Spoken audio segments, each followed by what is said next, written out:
ማርያም ማርያም ማርያም ማርያም ማርያም ማርያም ማርያም ሃይማኖት ገበገብና የእግዚአብሔር ልጅ ጌታችን ኢየሱስ ክርስቶስ ነው።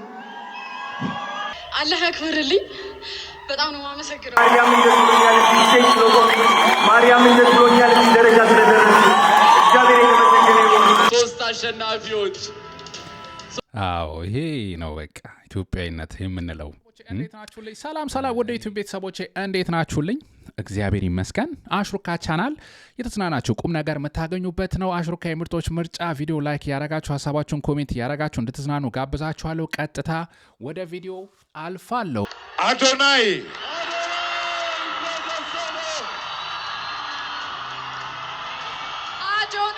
ቲክቶክ ክሪኤተር ኦፍ ዘ ይር ያው ቲክቶክ አዋርድ ቲክቶክ ሽልማት 2018 የተመለከታችሁት ነው። በጣም ብዙ ፉክክር የተካሄደበት ነው። በተለይ በአዶናይና በዩቲናስ በኩል ፉክክሩ ጦፎ አዶናይ ያው ከፍተኛ ያው መኪናዋን የተባለችውን ከፍተኛውን ሽልማት ወስዶ አጠናቋል። እንደዚሁ ምርጥ ሞት አነቃቂ በሚል ላይፍ ቤስት ላይፍ ስታይል በሚል ጂ-ፓወር ቻሌንጅ አሸናፊ በሚል 40,000 ብርም ወስዷል። ሽልማት በሽልማት ይዞት ሄዷል። ዩቲናስ ቲክቶከር ደግሞ ላይፍ ታይም አሸናፊ እንደዚሁ የቀኑ ምርጥ አለባበስ በሚል ተሸልማለች። በርካታ ልጆች ያው ተሸልመዋል። ማርያም ማርያም ማርያም ማርያም ማርያም ማርያም አነጋጋሪ ከነበሩ ጉዳዮች ያው አዶናይ ሲያሸንፍ ወጥቶ ንግግር ካደረገው መካከል ማርያም የሚለው ያለበት ንግግሩ ያው አነጋጋሪ ሆኗል። ስሟን እጠራለሁ ሁሌም። ቪዲዮዬን ከተመለከታችሁ ማርያምን ሳልል ተናግሬ አላቅም።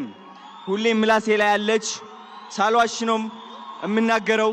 እቆምላታለሁ። እሷ ነች እዚህ ደረጃ ያደረሰችኝ። ማርያም እላለሁ ሁሌም። ማርያምን ደስ ብሎኛል ስላሸነፍኩኝ።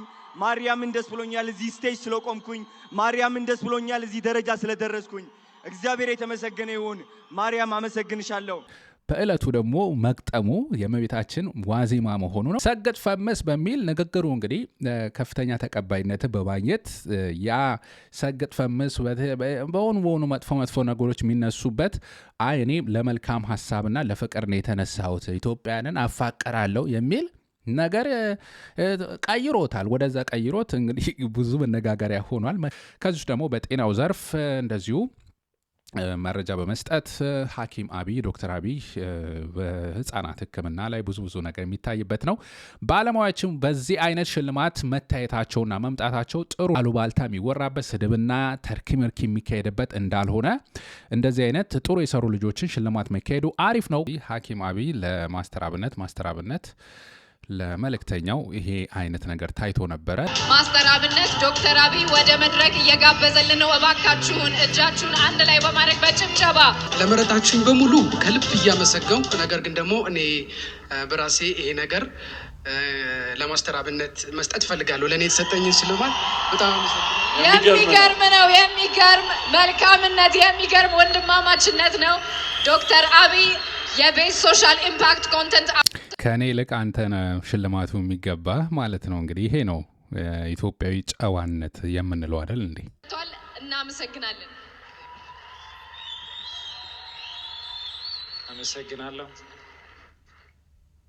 እዚህ እንዲቆም የረዳኝ እግዚአብሔር ስሙ የተመሰገነ ይሁን። አዋርዱን እየተሰጣጡ ይገኛሉ። የሚያስገርም ወንድማማችነት ነው። መልእክተኛው ማስተር አብነት ዶክተር አብይ እዚህ የቤስት ሶሻል ኢምፓክት አዋርድ ላይ እጩ የሆኑ ሁሉም ተሰብስበው እንኩ ቢባሉ እንደዚህ አይነት ነገር እንደሚያደርጉ እርግጠኞች ነን። ሶስት አሸናፊዎች። አዎ ይሄ ነው በቃ ኢትዮጵያዊነት የምንለው። አንተ ነው የሚገባ፣ ከኔ ይልቅ አንተ መክበር አለብህ የሚለው ከፊት ማስቀደም ሌላው ማስቀደም የሚባለው ነገር የታየበት ነው። ትልቅ ነገር ነው በእውነቱ። እሱንም ከልብ አድርገን እናመሰግናለን። ሽልማቱንም የሰጡልን ወንድም ካሊንን ከልብ አድርገን ለማመስገን እንወዳለን። ረባከተው ሽልማቱን እኮ ሰጥቻለሁ ነው። እስቲ ህዝብ ደግሞ ወደ ተፋጨበት ነገር እንመለስ። ለ5 ዓመት ታማኝ ፎሎወሮቼ እጅግ በጣም ነው ማመሰግናችሁ። አላህ ያክብርልኝ። በጣም ነው ማመሰግነው። በጣም እናመሰግናለን። ዩቲናስ ተዘጋጅታችኋል ወይ? ስትጠብቁት የነበረው ጊዜና ሰዓት ላይ ደርሰናል። የመኪናው ሽልማት ያው በዚህ አይነት በጉጉት ነው ሲጠብቁት የነበሩት። ተጫዋቾች ጨዋታ ላይ ያልቅ ኤሊጎሪ ምናምን ሲመታ ያለው ስሜት አለ አይደለ? እኔ ምናምን ዋይ ብለው ሊገቡ ያለው ስሜት እንደዛ ነው። ካሜራ ደግሞ ወዲህ ወዲያ እያደረገ ልጆቹን እያሳየ በዚህ መልኩ ከፉክክራቸው ታይቶበታል። ለወራት ያው ውዝግብ የተካሄደበት ነው። ዩቲናስ ማሸነፍ አለባት ወይ አዶናይ ማሸነፍ አለበት የሚለው የሴፉ ጉዳይ፣ ከዛ እንደዚህ የምርጫ ቀስቀሳው በየቦታው የተካሄደው ነገር ብዙ የተሰማው የአዶናይና የዩቲናስ ፉክክር የሚለው ጉዳይ ነበር በጣም አነጋጋሪ የሆነው። እስቲ እንመልከተው። ሁኔታው ራሱ ያሳያል። እዚህ ጋር ሲጠባበቁ የነበረበት ሁኔታ ሁላ ያሳያል። እንዴት ነው ተጫዋቾች በሊጎሪ በመለያ ምት ሊለያዩ ሲሉ የሆነ ቲማቸው ከቧቸው በቃ ምናምን ሲጠባበቁ ያለው ስሜት አለ አይደል? አሸንፎ ለመግባት ይኸውላችሁ ተመልከቱት። እንግዲህ በዚህ አይነት ጉጉት ነው ሲጠብቁ የነበረው። እባካችሁ ጸጥታ። እሺ አዶናይ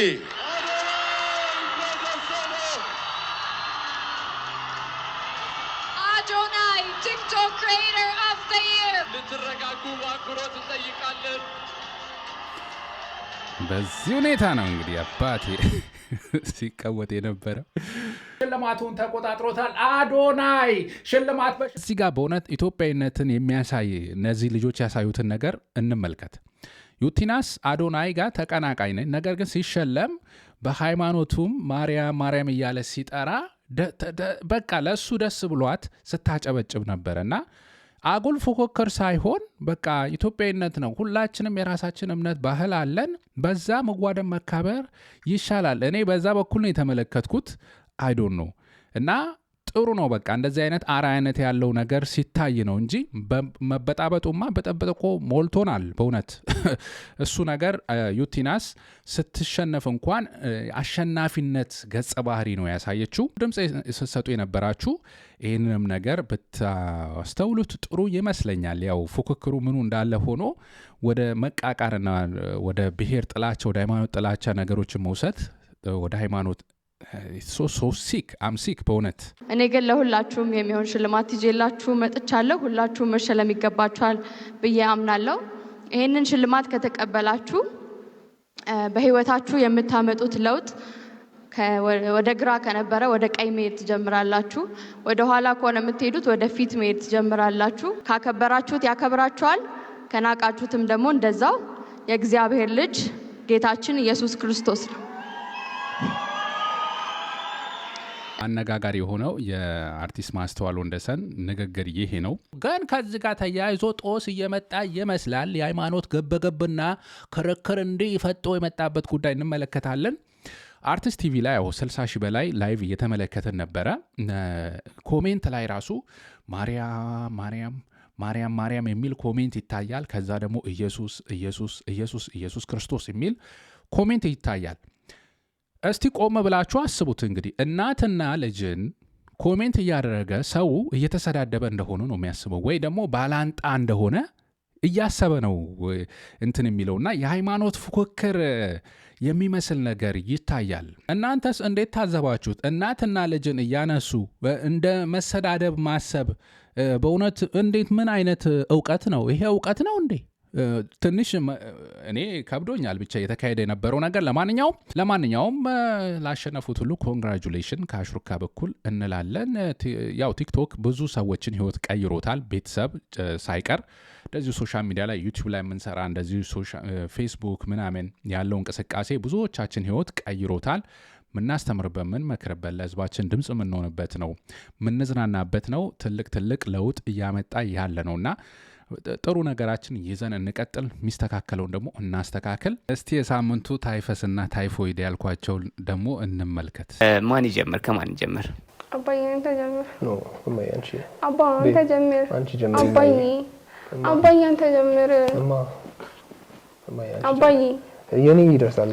አባዬ አንተ ጀምር። እማዬ ብትጀምር ይሻላል። አባዬ ብትጀምር ይሻላል። እኔ ኮሜንት የለኝም በዚህ ጉዳይ። እስቲ ኮሜንት እስቲ ይሄ ልጅ ጀምሩ፣ በቃ ጀምሩ በቃ። ምንድነው አባያ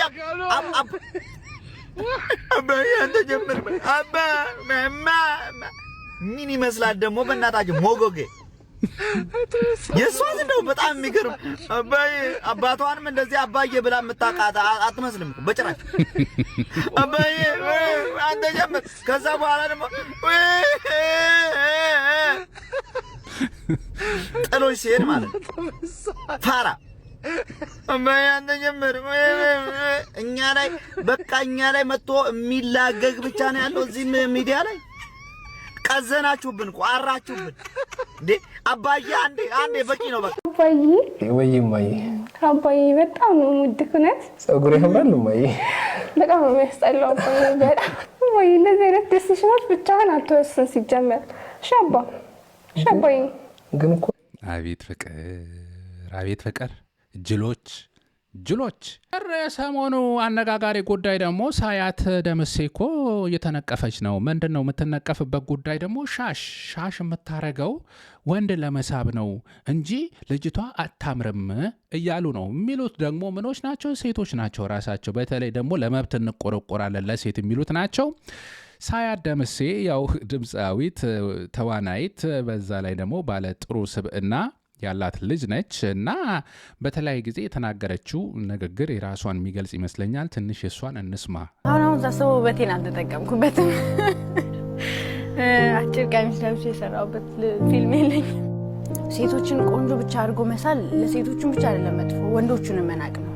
የኛ ሀገር ወንዶች የሚወዱት እንደዚህ አይነት ሴት ብቻ ነው ማለት ነው። ከተማ ውስጥ ያሉ ሴቶች እነዛን ጠንካራ ወንዶች ያሳደጉ ወልደው ያሳደጉ ሴት ልጅ ወንድን ያበቃች እናት ናት። ሴት ልጅ በውበቷ በገላዋ ብቻ እንዳትታይ በአስተሳሰቧ በስብዕናዋም ጭምር መገመት እንዳለባት፣ ውበት ማለት ገላ ብቻ እንዳልሆነ፣ ስብዕና ማንነት ውበት እንደሆነ ጭምር ይህንንም እየተናገረች ያንንም ለማሳየት እያሳየች የኖረች ልጅ ነች። ፊልሞቿ ላይም እንደዚህ አጭር ቀሚስ ለብሼ አላቅም ብዙ ጊዜ ትናገራለች። እንዲያውም ገላሽን አሳይ እንደዚህ አድርጊ የሚሉ ነገሮችን ካለበት እንደማትሰራ። ይሄ እንግዲህ የሚያበሳጫቸው ሰዎች አሉ። ምን ይደረግ? አሁን ያለንበት ጊዜ ከባድ ነው። እንደ ሰው መሆን የሚፈትን ጊዜ ነው። ይህንን ለሚያዩ በጾታ አምሳዬ ለሆኑ ወይም ለሰው ልጆችም ሁሉ የምለው ነገር ከባድ ጊዜ ሰውነታችሁ እንዳያሳጣችሁ፣ ትክክለኛውን ነገር ከማድረግ ሁኔታና ያላችሁበት ነገር አይወሰዳችሁ። በቀኑ ፍጻሜ ልጅ ሁሉ ከመሞት ወደ ኋላ አይልም። ሁላችንም ወደዛ ነው የምንሄደው። ነገር ግን ከሰው አትነሱ። ሰውን ሰው ከሚያደርገው ባህሪው ማሰብ ከመቻሉ፣ ማመዛዘን ከመቻሉ፣ ከተፈጠረበት ከተከፈለለት መስዋዕትነት የሰው ልጅ ቁሞ ለመሄድ ከቤተሰብም ከአካባቢውም ከሁሉም የተከፈለለት መስዋዕትነት አለና ከሷ አትነሱ። እውነተኛውን ነገር ከማድረግ አትቦዝኑ። ውበቷ ከላይ የሚታየው ነገሯ ብቻ ሳይሆን ታለንቷ እንዳለ ሆኖ እነዚህ ነገሮች ደግሞ ሳያት እንድናከብራት እንድንወዳት ለህዝብ በሰራችው ለህዝብ ባስተማረችው ባስተላለፈችው አርቲስት ማለት የሆነ የሚታይ ነገር ያለው ሌላውም ሰው ደግሞ አርአያ አድርጎ ሊወስደው የሚችለው ሰው ከምንላቸው ነገሮች ካሳዩ መካከል ስለሆነች ነው። አይ ቲንክ ሳያት በሰው ዘንድ ክብር ያገኘችው ከውጪ ከሚታየው ከውበቷ ውጪ ማለት ነው። እና እናንተም የተሰማችሁን ኮሜንት አድርጉ። ሶሻል ሚዲያ ላይ ያው ጊዜው ተነስተ የፈለከውን ሰው ማጥረግረግ፣ ክብር የሚባል የለ፣ መውደድ ምን የለ፣ ብዙ ነገር እየተደበላለቀብን ነው። ትግል ያለበት በማስተዋል እንዲታገል፣ እርቅ ያለበትን በማስተዋል እንዲያርቅ፣ ምንንም ነገር መለያየት፣ እንከን ማውጣት፣ ጉዳትን ማሰብ በጣም ቀላል ነገር ነው። በጣም ከባዱ ነገር የጋራ የሚያረግህን ነገር የሚያስማማህን ይቅርታ የሚያባብልህን ነገር ፈልጎ ማግኘት ነውና በማስተዋል እንዲሆን ሀገራችን ውስጥ ያው ሴንሲቲቭ ከሆነ ጉዳይ ሃይማኖታዊ ጉዳይ ነው እና ደግሞ አሁን ሰው ከመስማማት ይልቅ የሚለያይበትን መንገድ ነው እየፈለገ ያለው። ባለስልጣናቱም ይሄን የህዝቡ መለያየት ስለሚፈልጉት ነገሩን ከማስተካከልና መስመር ከማስያዝ ይልቅ አድቫንቴጅ እየያዙ ህዝቡን መከፋፈል በየምክንያቱ ደግሞ ማበጣበጥ ነው የያዙት። ይሄ በብዙ ጉዳዮች የተመለከታችሁት ይመስለኛል።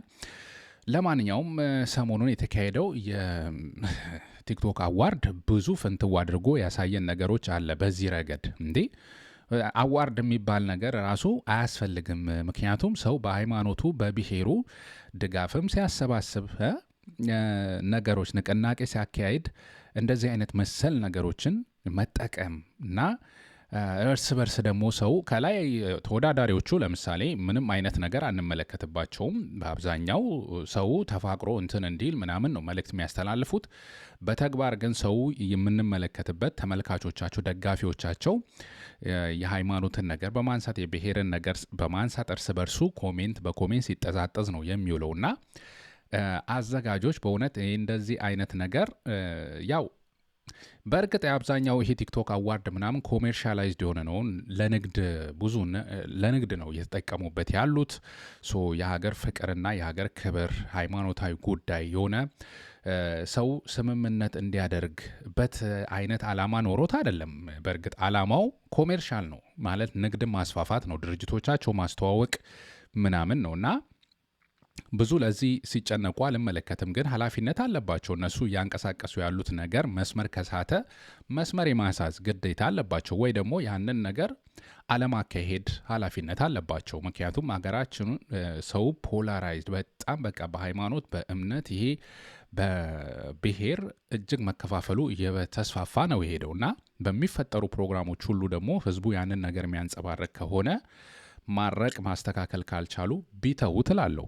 ጠቅለል ያለ ይሄ ቲክቶክ አዋርድን በተመለከተ እኔ የተመለከትኩት ጉዳይ ነው። እናንተ የተሰማችሁ ነገር ሊኖር ይችላል፣ ኮሜንት አድርጉበት። ብቻ ሀገራችን ያው በየምክንያቱ የምንጣላበት ሳይሆን ከሁሉም ጊዜ በበለጠ አሁን ደግሞ በየምክንያቱ የምንፋቀርበት ምክንያት መሆን አለበት። ሀገራችን ባለችበት ሁኔታ ህዝቡ እየተሰቃየበት ባለበት ሁኔታ ሌላ ጦርነት የሚያስነሳ የሚያበጣብጠን የሚያለያየን ጉዳይ መስፋፋት የለበትምና ማረቅ ይገባል እላለሁ። ግል አስተያየት ነው። በነገራችን ላይ ይህን ይመስል ነበር አሽሩካ ለዛሬ ያቀረብኩላችሁ። ይህን ይመስል ነበረ። በቀጣይ አዝናኝ አስተማሪ ፕሮግራሞች ከምንገናኝ ድረስ ባላችሁበት መልካም ሁሉ እመኝላችኋለሁ። ሁሌ ስለምትካተሉ በተለይ እስከ መጨረሻው ለምትካተሉ ከልብ አመሰግናለሁ። እግዚአብሔር ያክብርልኝ። አሽሩካ የምርጦች ምርጫ ነበርኩኝ። አመሰግናለሁ።